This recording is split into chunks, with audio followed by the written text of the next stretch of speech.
الحمدللہ وکفی وسلام علی عبادہ الذین اصطفی۔ کل میں نے درس قرآن کے بعد اور درس حدیث کے بعد مختصر سا تذکرہ کیا تھا مسجد آیا صوفیہ کا، کہ اللہ تعالیٰ نے اپنے فضل سے، اپنے کرم سے رجب طیب اردوغان کو یہ توفیق عطا فرمائی کہ وہ مسجد جو صدیوں سے مسجد کی حیثیت سے آباد رہتی تھی اور جہاں اذانیں بلند ہوا کرتی تھیں، جس مسجد کو سلطان محمد الفاتح نے آباد کیا تھا، اور وہ پہلے سلطان تھے جن کو اللہ تعالیٰ نے اس بات کی توفیق عطا فرمائی کہ وہ قسطنطنیہ فتح کریں، اور اس کے بعد قسطنطنیہ میں جو پوری عیسائی آرتھوڈکس عیسائیوں کی دنیا کا جو سب سے بڑا مرکز تھا، جو آیا صوفیہ کہلاتا تھا،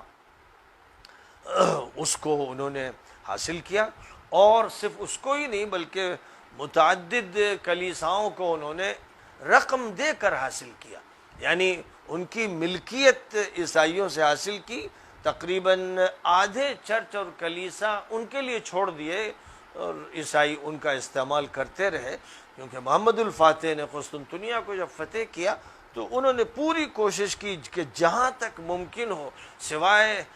خوخاروں اور جنگجوؤں کے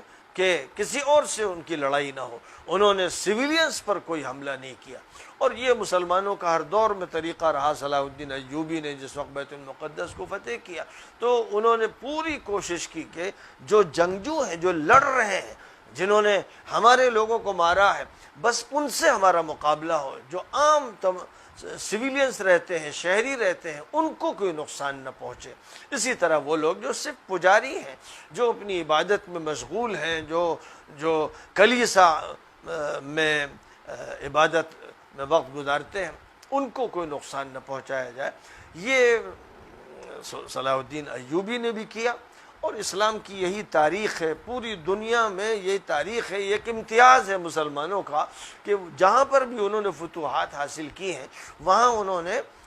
صرف جنگجوؤں سے اور فوجیوں سے مقابلہ کیا ہے۔ ان کا جو مقابلہ تھا فوج کا فوج سے رہا، یہ کبھی نہیں ہوا کہ شہروں میں گھس کر انہوں نے عوام الناس کو نشانہ بنایا ہو اور ان کی املاک کو تباہ کیا ہو اور ان کی جانیں لی ہو۔ اگر کسی نے ایسا کیا تو ظاہر ہے کہ وہ اسلام کی نمائندگی نہیں کرتا تھا، اور مسلمان اس کو اپنا حاکم ماننے کے لیے تیار نہیں ہے۔ تو سلطان محمد الفاتح کا بھی یہی معاملہ رہا۔ میں نے کل اس پر گفتگو کی تھی، اور غلطی سے میری زبان سے یہ نکلا کہ 6 صدی میں انہوں نے اس کو فتح کیا، لیکن یہ بات صحیح نہیں ہے۔ سلطان محمد الفاتح کا جو دور حکومت رہا ہے وہ 855 سے 886 ہجری تک کا رہا ہے، اور ان کو جب حکومت ملی تھی تو وہ 22 سال کے تھے، اور اللہ تعالیٰ نے پھر ان کے دل و دماغ میں یہ بات ایسی ڈال دی حضور پاک علیہ الصلاۃ والسلام کی ایک حدیث کی وجہ سے کہ قسطنطنیہ مجھے فتح کرنا ہے۔ استنبول کی جو فتح، اور خاص طور پر استنبول میں بھی اس قلعے کی فتح جو مرکز کی حیثیت رکھتا تھا، اس قلعے کی فتح کا ان کے دل میں ایک ایسا جذبہ پیدا ہوا، جس جذبے کو پھر وہ فروغ دیتے چلے گئے، اور کوئی بھی کوشش نہ اپنے اندر کے لوگوں کی نہ باہر کے لوگوں کی ان کو اس راستے سے ہٹا نہیں سکی۔ ایک عزم مصمم تھا۔ حدیث یہ تھی کہ حضور پاک علیہ الصلاۃ والسلام نے مستقبل کے بارے میں جو باتیں ارشاد فرمائی، بہت سی پیشین گوئیاں فرمائی، انہی میں سے ایک پیشین گوئی آپ نے فرمائی کہ لَتَفْتَحُنَّ الْقُسْطَنطِينِيَّةَ وَنِعْمَ الْأَمِيرُ أَمِيرُهَا وَنِعْمَ الْجَيْشُ ذَلِكَ الْجَيْشُ۔ فرمایا تھا کہ تم لوگ، اے مسلمانوں، تم لوگ قسطنطنیہ کو فتح کرو گے، اور جو اس جنگ کا قائد ہوگا وہ بڑا اچھا قائد ہوگا، اور جو لشکر ہوگا بڑا اچھا لشکر ہوگا۔ نبی اکرم صلی اللہ علیہ وسلم نے کیونکہ اس کے بارے میں پیشین گوئی کے ساتھ جو اجر اور جو ثواب اور جو حیثیت ذکر فرمائی، اس کا یہ نتیجہ تھا کہ کوشش حضرت عثمان کے دور سے اس کی فتح کی ہوتی رہی، اور تسلسل چلتا رہا. مسلمانوں نے بڑی قربانیاں دی، 800 سال تک مسلمان قربانی دیتے رہے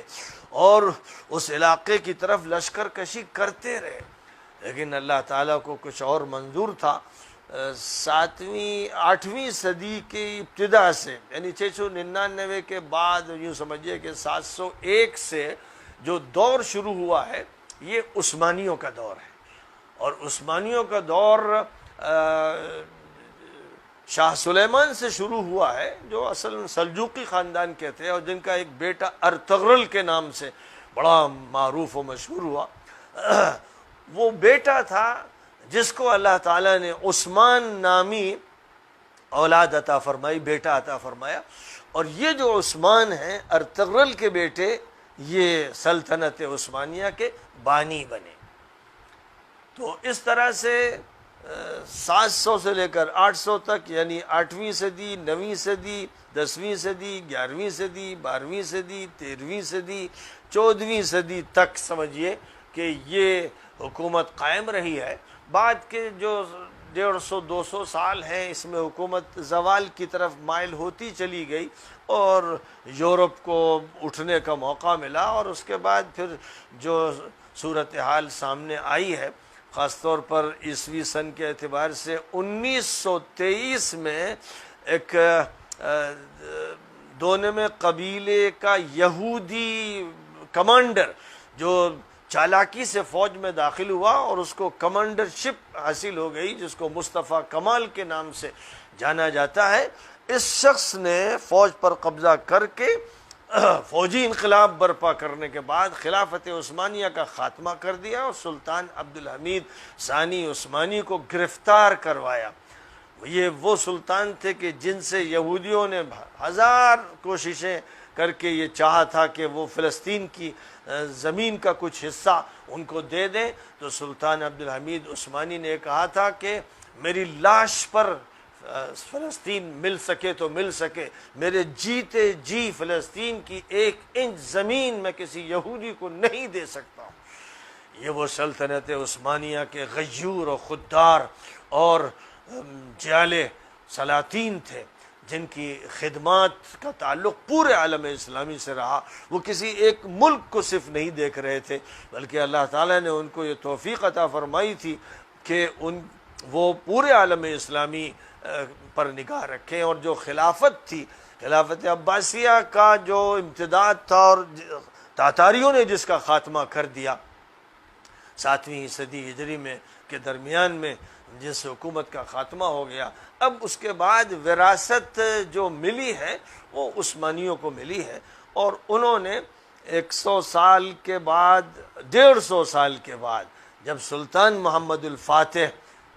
کے ہاتھ میں حکومت آئی اور 855 سے لے کر 886 تک کا یہ دور ہے، 9ویں صدی ہجری کا دور ہے.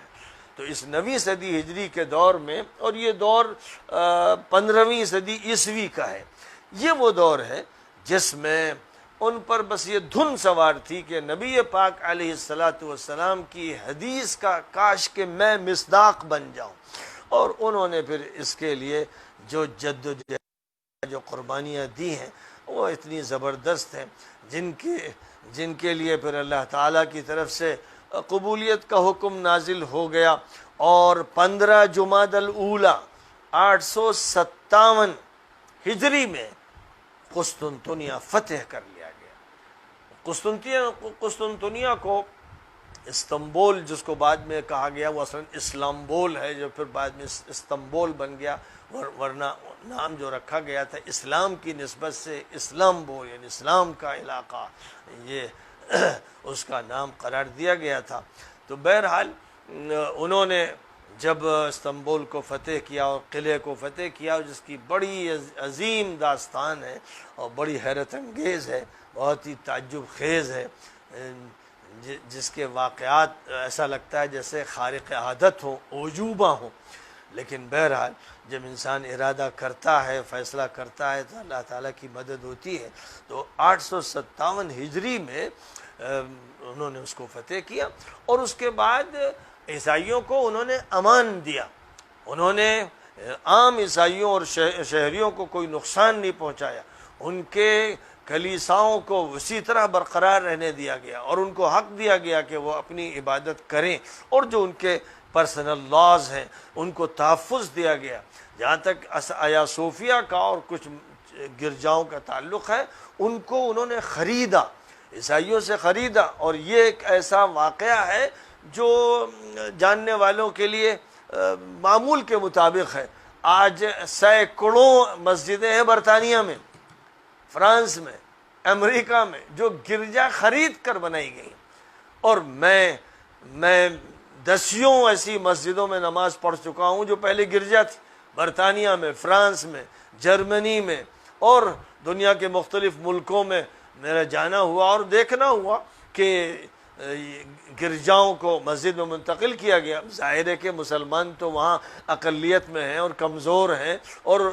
جن ملکوں سے تعلق رکھتے ہیں وہ ملک مجبور رہے ہیں، سامراج کا شکار رہے ہیں، لیکن مسلمانوں نے کوشش کر کے اور رقم جمع کر کے جو قریب کے عیسائی تھے ان کو رقم دی۔ وہ اپنا گرجا بیچنا چاہتے تھے کیونکہ گرجا خالی پڑا تھا، اب گرجا میں لوگ آتے ہی نہیں، اور یہ 20 سال سے یہ صورتحال ہے کہ گرجا ویران ہو گئے۔ اب ان کی ویرانی کے بعد وہ پریشان تھے کہ کوئی پوجا کرنے، کوئی عبادت کرنے، کوئی پریئر کرنے آ ہی نہیں رہا ہے، تو اب ان کو لے کر سنبھالنے کی ضرورت نہیں ہے، اور ان پر خرچے بہت زیادہ ہیں، بڑی بڑی بلڈنگیں، تو وہ بلڈنگیں انہوں نے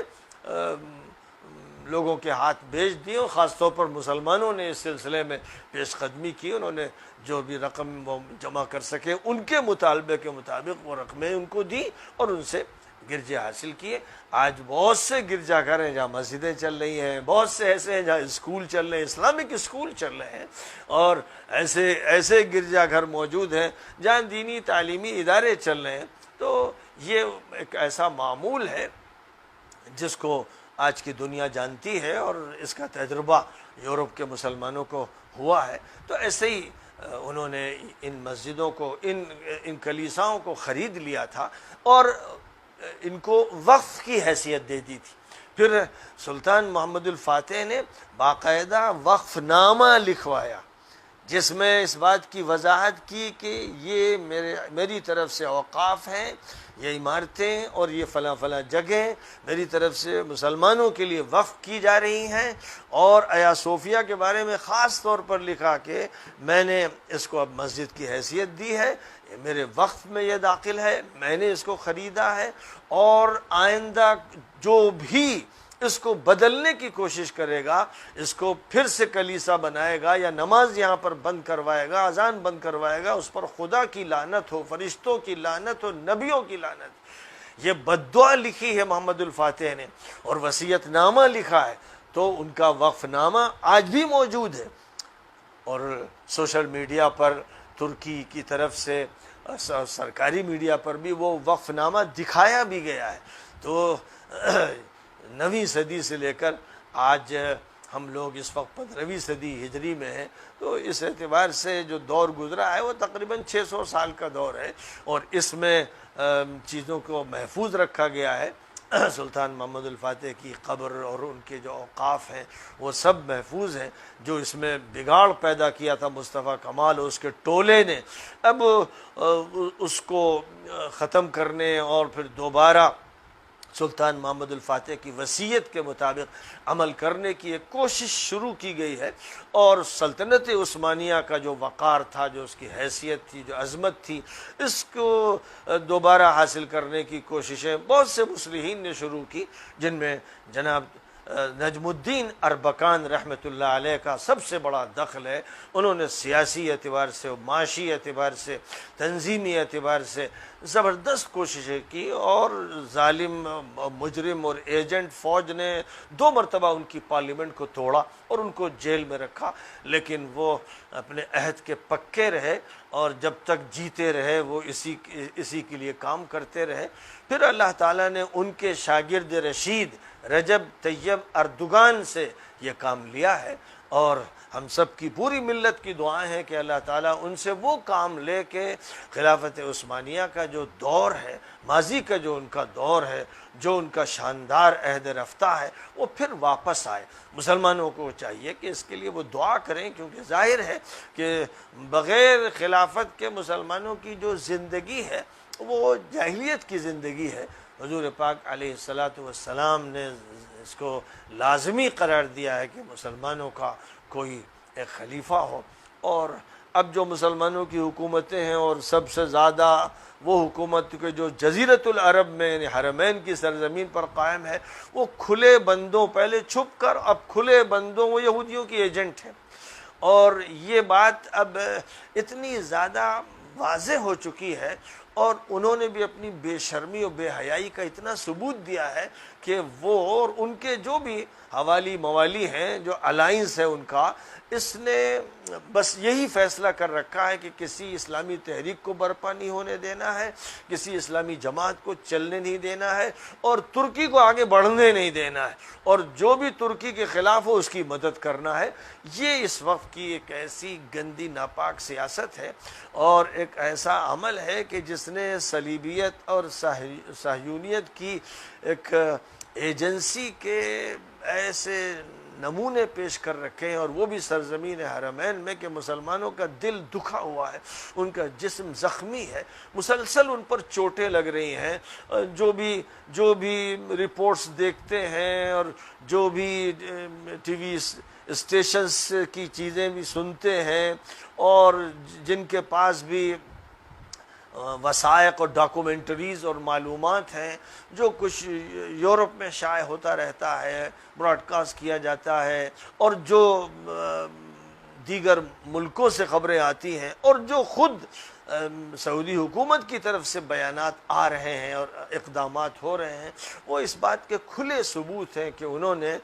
صہیونیت کی اور صلیبیت کی ایک ایجنسی کھول رکھی ہے، اور اب اس کے علل اعلان تذکرہ کرنے میں ان کو شرم بھی نہیں آتی ہے۔ اب وہ آخری درجے میں بے حیا ہو چکے ہیں، اور جو لوگ ان کے حوالوں سے بات کر کے ان کی تعریف کرتے ہیں، وہ بے حیائی میں ان سے بھی آگے بڑھ گئے ہیں۔ وہ اس امت کے بے غیرت افراد ہیں، جن کے چہروں پر داڑھیاں بھی ملیں گی آپ کو، اور جن کی مدنی نسبت بھی ایک جھوٹی نسبت وہ ذکر بھی کریں گے، چند دن وہاں رہ لیے اور وہاں سے انہوں نے کچھ سند حاصل کر لی، تو اس نسبت کا استعمال کر کے آقا مدینہ کے دل کو تکلیف دینے والے اور مدینہ منورہ کے مقام کو نقصان پہنچانے والے یہ لوگ ہیں جو مختلف ملکوں میں پھیلے ہوئے ہیں، اور در حقیقت ایک بڑی ایجنسی کی چھوٹی ایجنسیاں ہیں۔ اس لیے ان کے بارے میں